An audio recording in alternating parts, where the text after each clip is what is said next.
Hi everyone, this is Gray from Repotting. Over here we have the variegated billie that we planted on this GrowLid system. It's the 3D printed version at the start of our campaign about 2 months ago, I would say. And look at how huge the leaves have become. And when we put it on this system, it was this size. So look at the size difference between these two guys. And this transformation has happened in a very short amount of time.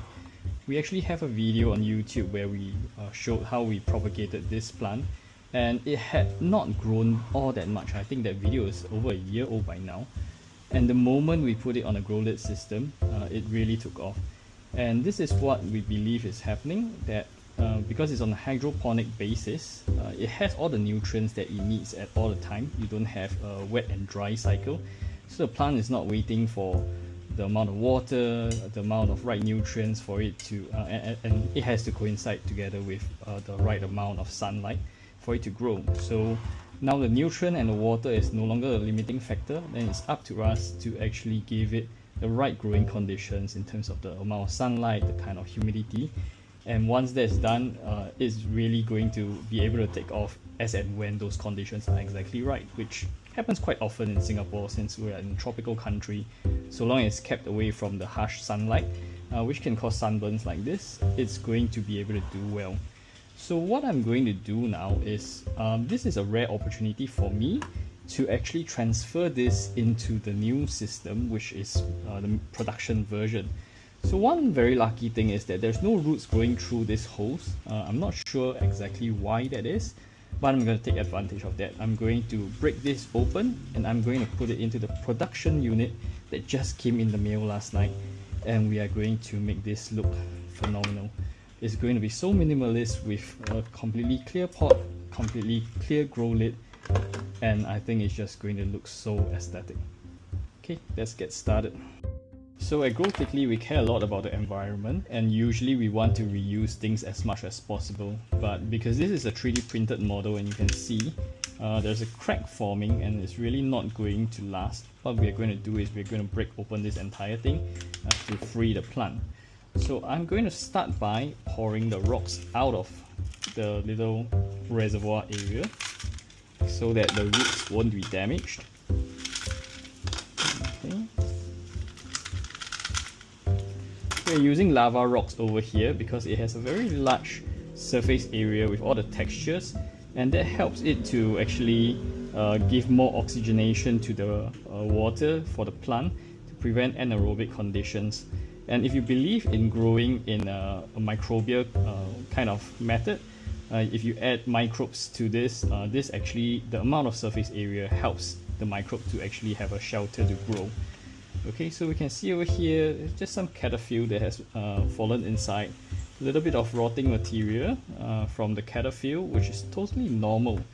Actually, the plants can withstand quite a bit of this kind of conditions.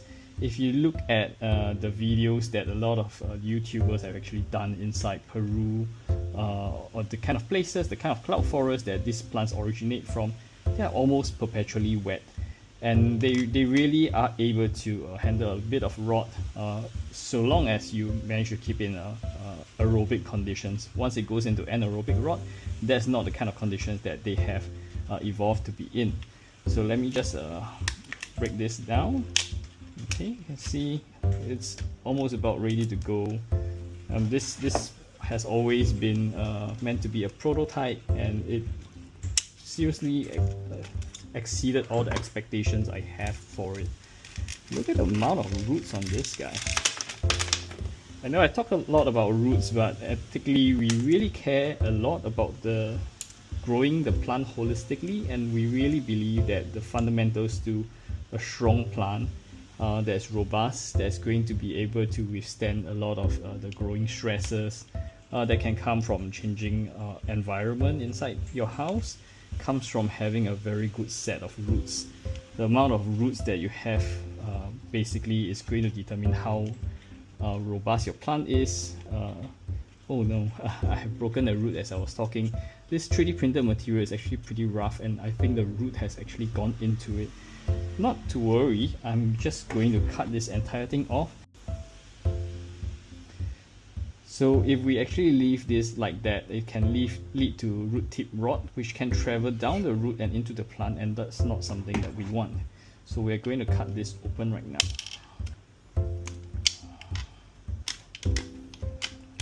You know, the shears are a little bit rusty. After I did some maintenance on it, I accidentally left it in the garden.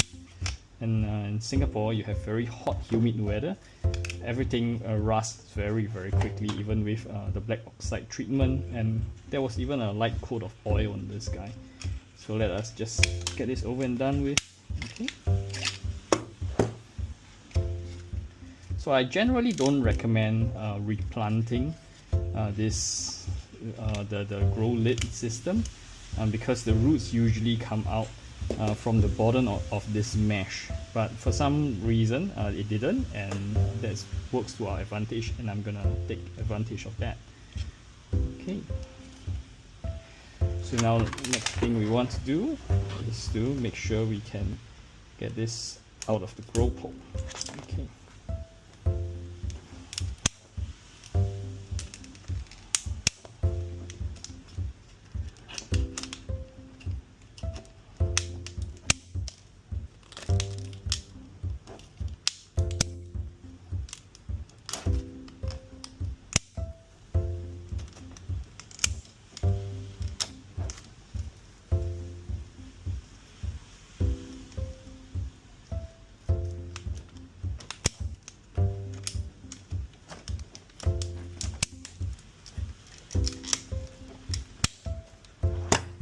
Okay, now that we've gotten this out, okay, let's peel it away from the grow pole.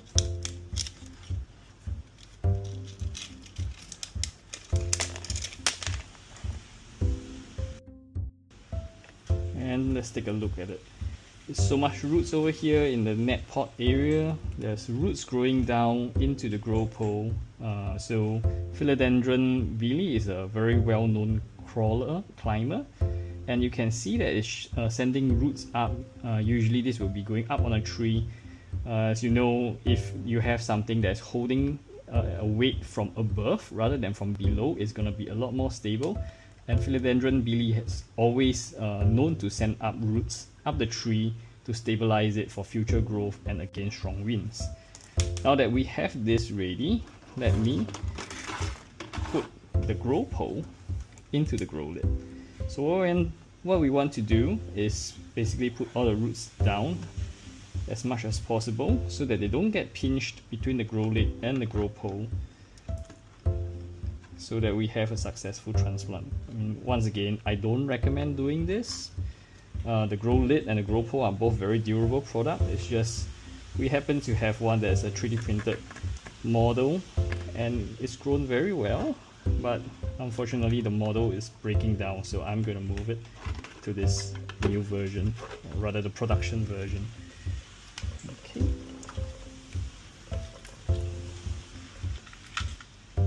Just hope the roots are not pinched. So the good thing about this GrowLid is that, or rather the grow pole, is that we put in a sponge, and that's quite pliable. I think it provides just the right amount of tension to hold the pole without pinching the roots that much. So now this is done, I'm going to keep an eye out on it to make sure that there's no significant root death after the transplant. Okay, and just like that, we're almost done. You want to put the roots as low as possible so that they are hydrated, and that's where the roots have grown into. So I think one thing that we pride ourselves in is that we always say we are inspired by nature, and the idea is that nature always knows the best conditions to grow in.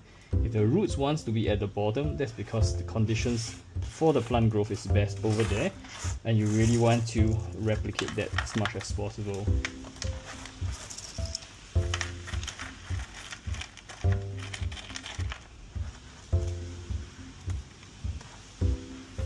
Okay, and now that this is done, it's our favorite time once again, which is to water this. I'll get some water and we will be back. Okay, so over here we have prepared 200 ml of plain tap water, nothing fancy. And a lot of people ask me what's the ppm that we should feed our plants at. We have some recommendations, but let's do the groundwork first. Let's test the source water. The source water we have is about 81, 82 ppm. That's quite soft water, it's not hard water, which is a good starting point, because if you have hard water, you are going to have a lot of different kind of minerals. Some minerals don't play well with each other, and that's when you actually get nutrient lockout. So over here, we all our backers are receiving this concentrated hydroponic solution we call Plant Mana A and Plant Mana B. So it's very important to make sure that you put one after the other, and it's especially important that part A is dissolved fully before you actually add part B, because these two guys are separated for a reason. We are not trying to make life difficult for people. If you actually put these two of them together in a concentrated form, or both of them are solid and they come into contact with each other, it's going to precipitate out the nutrients, and you have a nutrient lockout situation.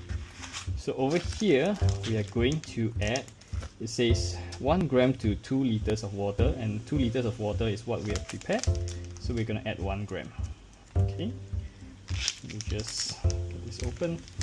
We don't provide a spoon with this product, because I mean there's enough plastic waste going around. You have takeouts, you will always have a spoon. Okay, so over here, let's get this. So 1 gram. Okay. Okay, that's exactly 1 gram. Okay. So we have a gram of part A. So it's important, this step. Stir it in. Stir it in thoroughly until you don't see any more solids inside the water. Okay, now that's done. Try to dry this as much as possible. Okay. There's still some parts inside that's not fully dissolved. We want to be very thorough.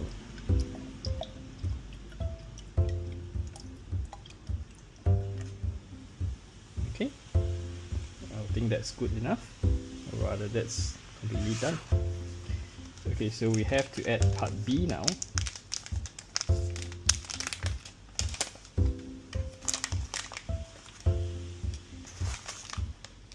So we're at 1 gram here.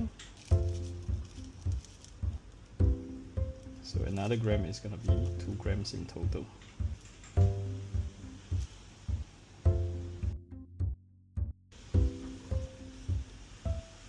Okay, so we want to water it until the water is barely touching the bottom of the net pot. That way the roots stay hydrated. There's an area over here that is very well aerated. It's moist air, but still a lot of air, and that is how we keep this from getting root rot with the aerobic conditions that it has. And now this plant is ready to go back onto display. We are going to use it to take photos for our Amazon listing and our webpage listing, so be sure to check it out. Thank you, and grow thickly always.